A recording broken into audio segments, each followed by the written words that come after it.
module and some of the image module support that we have. So you'll see on this screen, I've got two different code examples that we'll go through. This first one is a sample from Chapel's test repo of the game of life, which we'll go through what that is if you're not familiar. And the other one is this little file called bounce.chapel, which is a really, really simple particle physics simulation that I wrote up. Very, very simple that we'll look at. So both of these are kind of things that happen on a 2D grid. And we want to be able to visualize them. So, for example, this game of life, kind of the core work that's done is we have a given cell in a grid, which is kind of this blank space. And in each iteration of this loop, each individual little cell, its new state is determined by all of its neighbors. And there's some rules for this based on the game of life. If you're curious, it's pretty easy to find information about this. But I'll go ahead and just compile this game of life as is, which has some kind of basic printing already set up for it.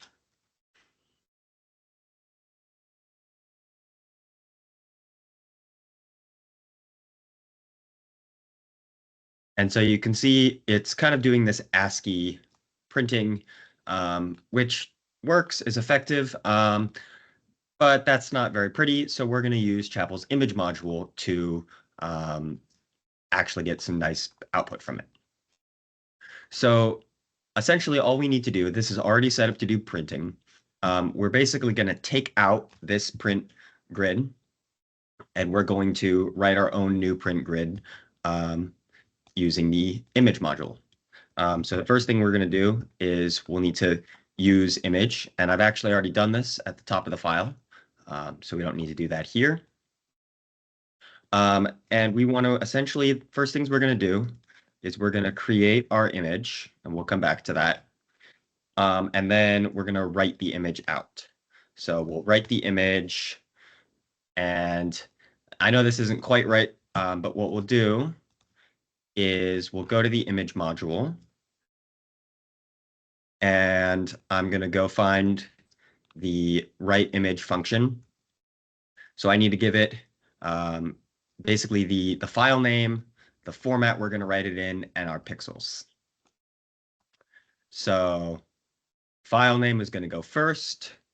Our type, we'll do PNG to start. We'll write out our image. So now we need to actually create this kind of set of pixels. There's some helpers in here. We're going to use interpolate color, which will let us turn this grid, which is a grid of Booleans, and we want to turn these Booleans into real color values. So we'll interpolate color on, we want to print out grid. And the first color is the one value and then the other. So we'll do purple. And the other color we'll do white. And now I believe that is all the arguments we need for this function. Yep. You can see we've got color A, color B, and our array, and the color range is going to be interpolated for us. And now this might be a little small, so we'll scale it up by a factor of 8. And now we're kind of done, except each time this grid gets printed, it's going to print out the same image file over and over. So I'm actually going to add an argument to this function I, and we'll make the file name based on that index. And now we need to go replace all locations here. So this is the initial grid, which is 0. And this is each index, which has an index I. So we'll go ahead and print that out. And now we're basically done.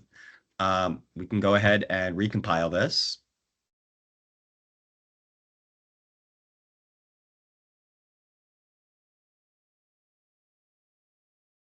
And if I now run it, see, we don't get this printing ASCII anymore. We just get this output. But if I go look at all the files in my directory now, I've got a whole bunch of different PNGs. And I can open it up and you'll see I actually got the colors backwards. So the purple is the background and the white is the actual little cells. So we'll just go ahead and flip that around, recompile it and run it again. But now we've got kind of a bunch of different images for each iteration. And we'll run it again just to see that it gets updated. There we go. So now we've got our little images. So this is cool, and we can kind of dump out these images, and we'll come back to kind of making this a little bit more lifelike in just a moment. But before I do that, are there any questions?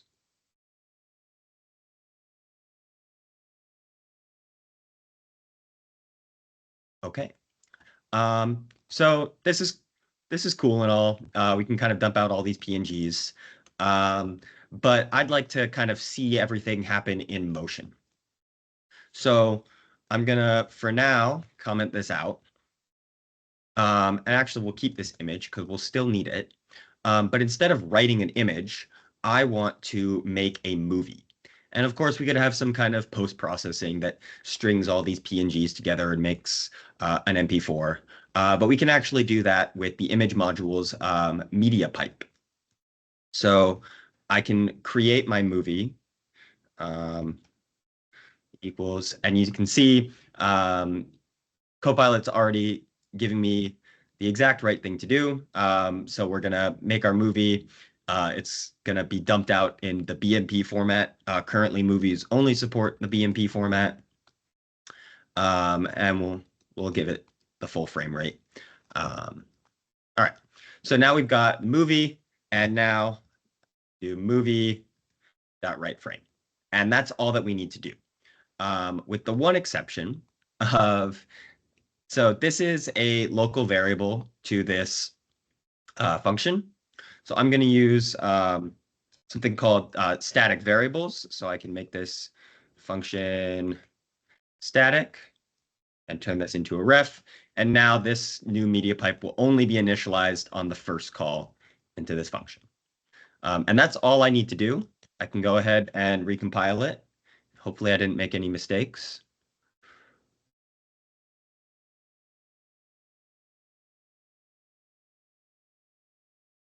And looks like I did not. So we can go ahead and run life. And you can see there's a bunch of output that we'll get. And now there is this, where is it? Life.mp4. And I think I can open it right in VS Code.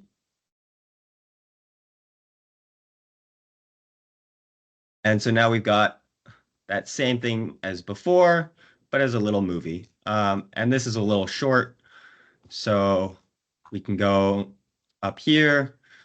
We want to have, how many generations do we want? We can make more generations by running it with --k. We'll give it 100, and we'll give it a bigger grid too.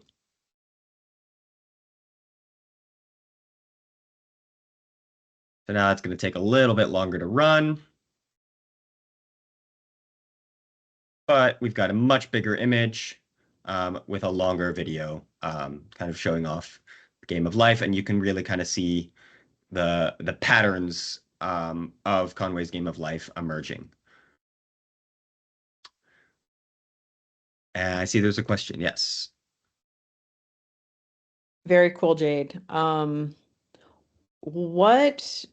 When it was printing out all of those different iterations, some of the iterations had some stuff written out after it. What was Yes. that? So what is happening kind of behind the scenes, and we can dig into the implementation a little bit. Um, so this media pipe is essentially a wrapper around a tool called FFmpeg. And so all of this output is coming from FFmpeg. And so this little extra output is from FFmpeg. And so this iteration is being printed from our program. I believe it's printed right here. And this is actually coming from the media pipe, just giving some stats. You can turn this off, of course, um, but I have it enabled here. But we can go look at what the media pipe actually does. And you can see it's essentially just calling FFmpeg with a whole bunch of different arguments, and each write frame is going to dump the. So you can see write frame is like a wrapper around write image, which we were using before. And we're basically dumping the raw pixel data straight into FFmpeg, and that's what allows it to print out. Okay, so then how you're still getting every single one of your images each iteration, but then this is Yes, just stats. Like, how is it calculating the frames per second, for example? that's from FFmpeg. That's the speed at which it's doing the frame rate. So that's the speed in which it's incorporating those bitmapped images, okay, Yeah, into the so video. I that is the see. actual speed that FFmpeg is encoding the raw, like basically RGB values into video. Yeah, Okay, and so you're showing the case where we're generating the video and then we're looking at it afterwards. correct. Is there a way to see it as it's being created with the image module in Chapel? So to kind of stream the current images to the screen, you're saying? Correct. Yeah, is that possible? It is not possible today. Okay. It's kind of on I think in my mind, the wish list of features to add. Um, but yeah, so that's not possible today to kind of stream data like that. You kind of have to dump it out and look at it afterwards. Okay. Cool. Any other questions? I've got another example to show. Okay, so let's go look at this bounce.chapel, and I've got some stuff commented out that we'll uncomment as we go, but I'll just walk through this code real fast. I've got a whole bunch of constants at the top here.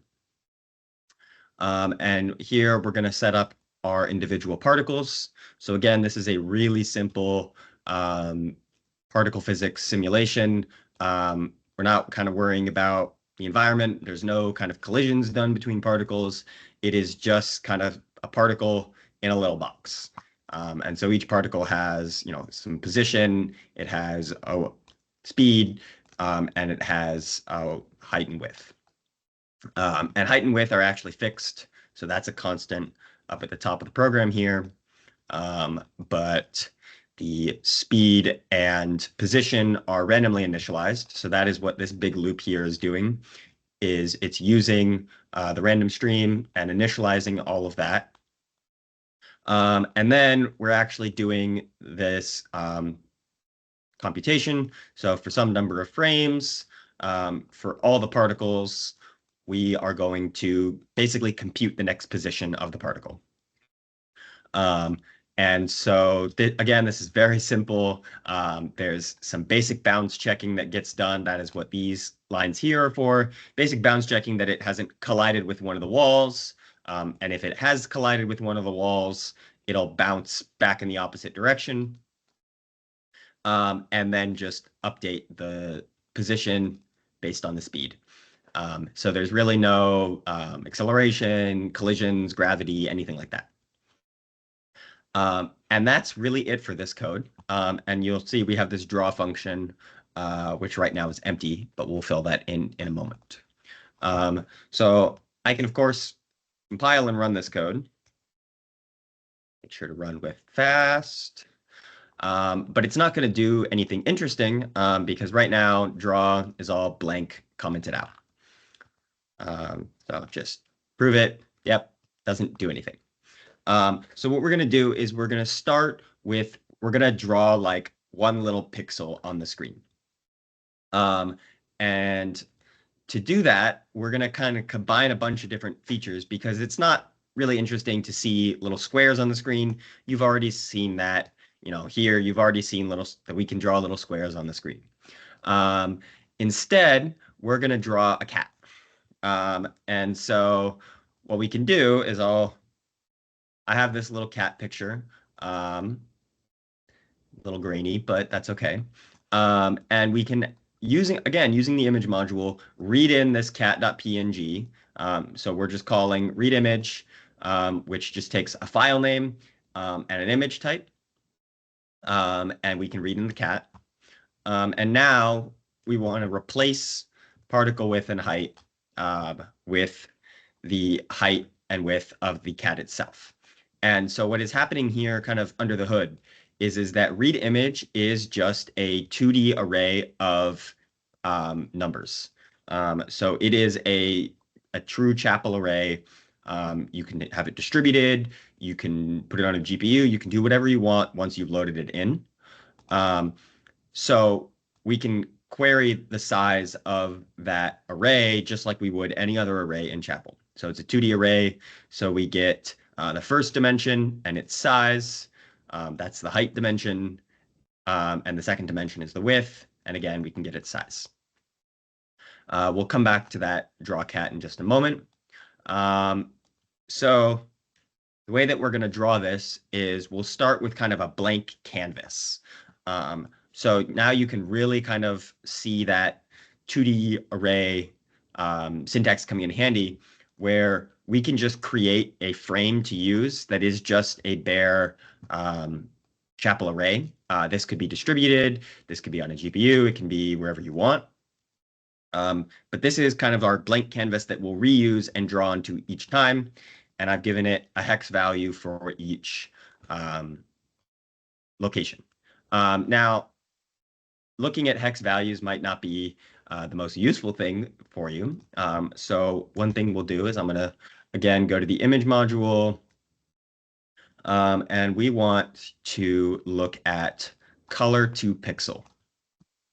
So what we want to do is we want to be able to write pixels of the form like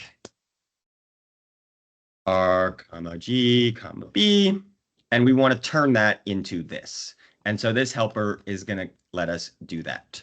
So you'll see it takes an array of these pixels, and it's going to turn it based on some format into the pixel. So we can get rid of this, and we'll give it an RGB value, where, again, R is going to be white. So this, we still have to write some hexadecimal, but we can kind of split it up just to make this more clear. This is R and G and B. So now this is no longer an int. This is a 3-tuple of integers. And we'll call this blank colors. And so now to get our actual blank, we can do a colors to pixels of the blank colors. And that's it. And I typed it wrong. Color to pixel. Now it knows what it is. And you can see the default format is red, green, blue, which is what we've already written. So there's no need to kind of explicitly specify it, but we could if we really wanted to.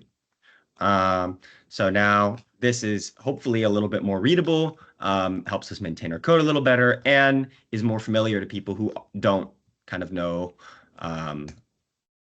these long hex codes like that. Of course, when it's all Fs, it's pretty simple. Okay, so now we've got our blank. One other kind of global that we're going to need is that media pipe again that we saw in the life example. This time, since it's a global, it doesn't need to be function static. It can just be a global movie. And this time we'll pass in the frame rate, where this frame rate is coming as a config constant in Chapel. So now we'll come to our draw each individual particle. And so what we'll do is we have our frame. So we're going to make a copy of this blank into the frame. And then for each of the particles, we're just going to call this draw cat function at a given position. And we'll implement that in a moment. And so I've noticed here that this has benign races. So because we're not doing any kind of collision detection in our particles, it could be the case that two particles could be sitting on top of each other. And we could kind of draw two cats on top of each other at the same time. In this case, I'm not really worried about that. It's not going to cause too much of an issue for us. So we're just going to kind of ignore that and let this parallel loop run as fast as it can and kind of ignore those races because they won't really impact the final image too much, especially since we don't care about the collisions.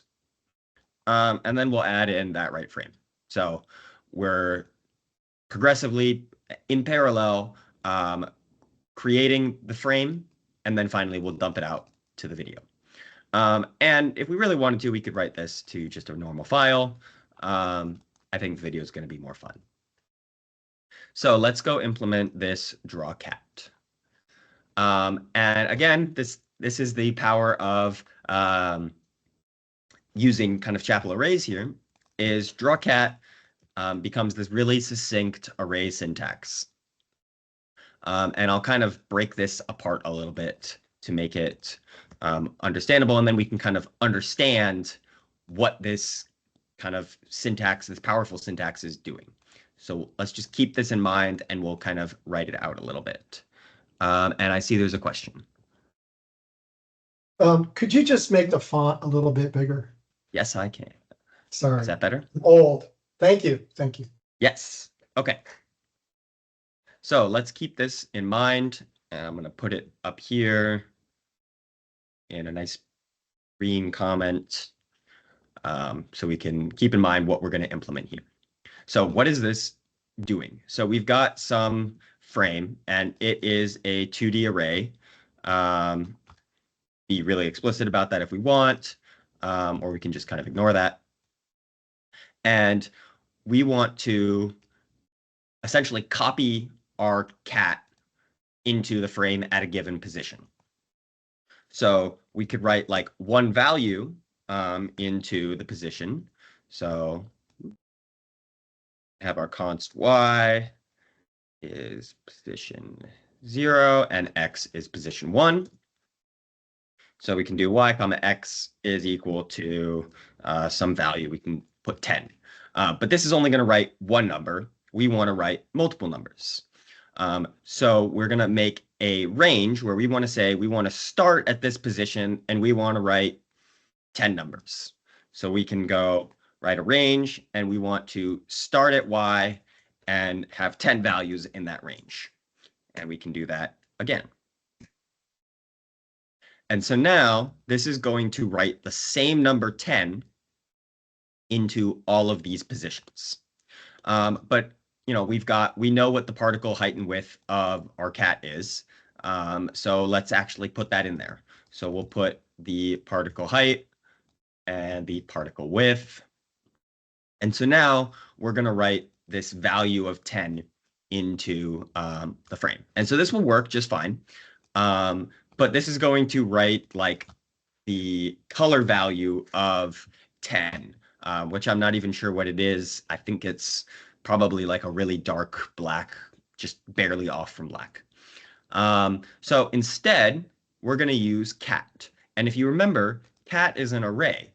And so now we've got an array assignment here. So we're assigning each element from cat into this array. So if I were to write this in a loop, I could do, oh, look, Copilot's going to do it for me. So I can write this in a loop, and it's going to initialize. It's got this extra if statement that we don't care about. And so this and this is the exact same thing. But the advantage of this is that this can happen in parallel. And of course, we could write it as for all, but then we've got nested for alls, and we could, do too many tasks. So we want to ignore that and just use kind of the nice Chapel clean syntax that is going to be parallel and is going to be succinct for us to read. And so I've kind of recreated what we had here, maybe with a couple extra constants. And so now we can draw our cat. Any question? Oh, yes, I have good timing. Yeah, so since the cat has fixed dimensions, why do you have to specify particle height and particle width on the left-hand side there? So you need to specify this so that the indexing knows how much there is. I'm not But totally since you're sure. assigning it to cat to it, then it knows well, I don't know. I can easily imagine that I would get particle height and particle width, to be different from the cat image. Yeah, and so what you could kind of do it to be, so this is kind of this global here, and to really make sure that you won't get it wrong, you could do something like this and just inline the dimension. So since cat is an array, we can just kind of query it and do that. Got it. The one, Thank you. Okay, that makes sense. yeah. I think you might even be able to write like an unbounded array like this, and Chapel will figure things out. I'm not sure. We can try that out in a second. No, we don't need it. Okay. Okay. Understood. Thank you. Yep. So with that, I think that is everything implemented. So now I can recompile this program. And hopefully I made no errors.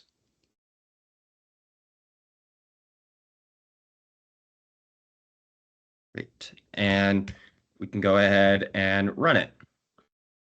And again, here's our FFmpeg output. And so it's done, and it's written out our movie, which is bounce.mp4. So we can open up bounce.mp4. And so now we've got this little cat that's going to move around the screen. This isn't that interesting. Let's, kind of bump up the number of cats. So you can do 20. And so now we've got 20 cats. Let's make them go faster. So we can give it max speed. Give them max speed of 30. Oh, while we're here, let's do more frames.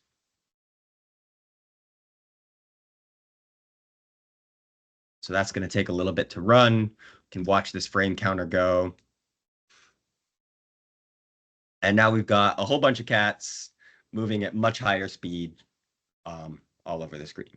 Now, of course, this is a rather silly example, but you could imagine you've got some application that you're running at scale that's doing some kind of large scale simulation or particle simulation like this, and you want to kind of get an output and visualize what's going on beyond what you can get from just like dumping data.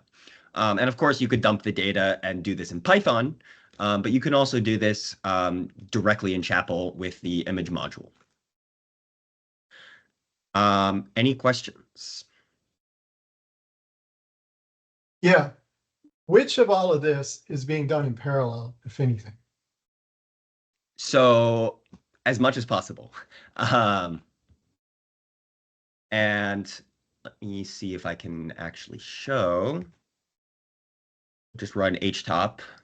And I'll run this again, and I'll run it with 500 frames just to let it run for a while, and we can watch kind of the core usage here. And so we should see that there's a lot of activity that's now happening across all of the cores of my computer.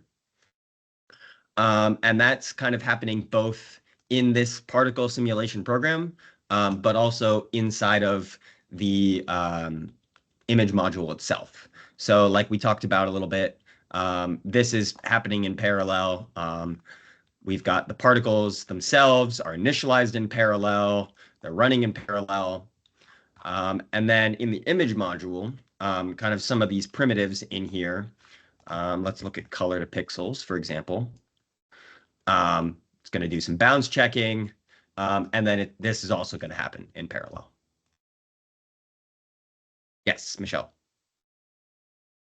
So where can we find out more about the image module? And you talked, what are some of the features? Can you summarize them? Because I'm seeing Yeah. like reading in files and writing out image files, like what kinds of types, and then we can also create these movies. Like what else can we do with the image model? So definitely a good place to find out more. And let me pull it up real fast.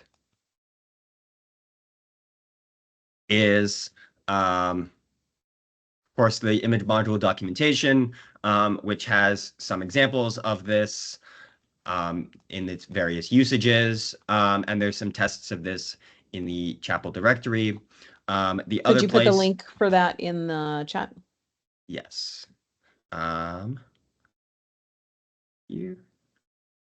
And the other place, which let me pull that up real fast.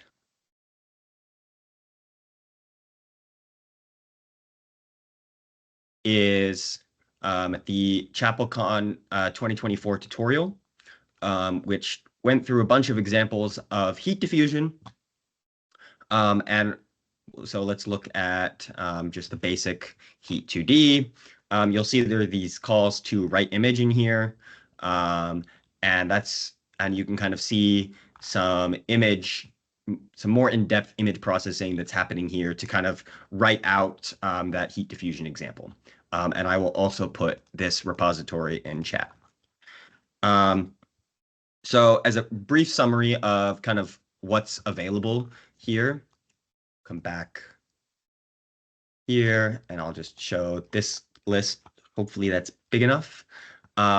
So kind of the two main operations that you can do is you can read images, and you can read currently BMP images, PNG images, and JPEG images. You can read those into Chapel as arrays, and then manipulate them using normal Chapel functions. There's not really too many primitives yet to manipulate images directly. And then, of course, you can write that image back out using those same three formats. There's a couple of helpers here. So color to pixel and pixel to color, which I already showed. Well, I showed color to pixel. Pixel to color does the opposite. Interpolate color, like I showed, which allows you to turn kind of your discrete values, which could be floating point numbers, they could be Booleans, and turn them into pixel data, kind of interpolating between two colors. Scale, which currently only can upscale. There's no downscaling, but you can make your image bigger. And then, of course, the media pipe that I already showed, which allows you to dump that pixel data out to a movie. And it's a somewhat limited feature set right now. It's kind of enough to get going. And hopefully this will get expanded in the next couple Chapel releases. Well, what kinds of other functionality might we want to add, or might other, like, people just learning Chapel, since the whole image modules are already there, like what could they add in terms of new image functionality here? Yeah, so for example, like I think it was John who was talking about in Right Cat, oh, well, I might forget the wrong size and I might do this wrong. So adding some like primitive helpers that kind of wrap this sort of operation up and allow you to insert images into other images through like a nicer interface than just writing this long array syntax. Like you mentioned, Michelle, things like a canvas so that you can open up a window and see live what's happening. And kind of building abstractions on top of these very low level, kind of dealing with chapel arrays, maybe being able to draw shapes. So what might be nice is to, instead of having to write individual pixels like this, is to be able to say, draw triangle, and give like 3 points, and it'll draw a triangle for you, and it'll figure out all the array math and everything. And then more primitives kind of built on top of that, being able to do like plotting and kind of higher level abstractions so that you don't have to worry about the nitty gritty, how do I put the pixels in the right places, and can focus on your application, the science you're doing, and kind of your algorithms and all that.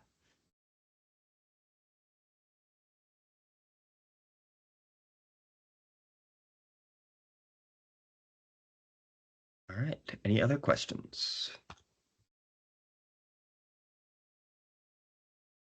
Okay, well, thanks everyone so much for coming to this demo, and have a good rest of your day.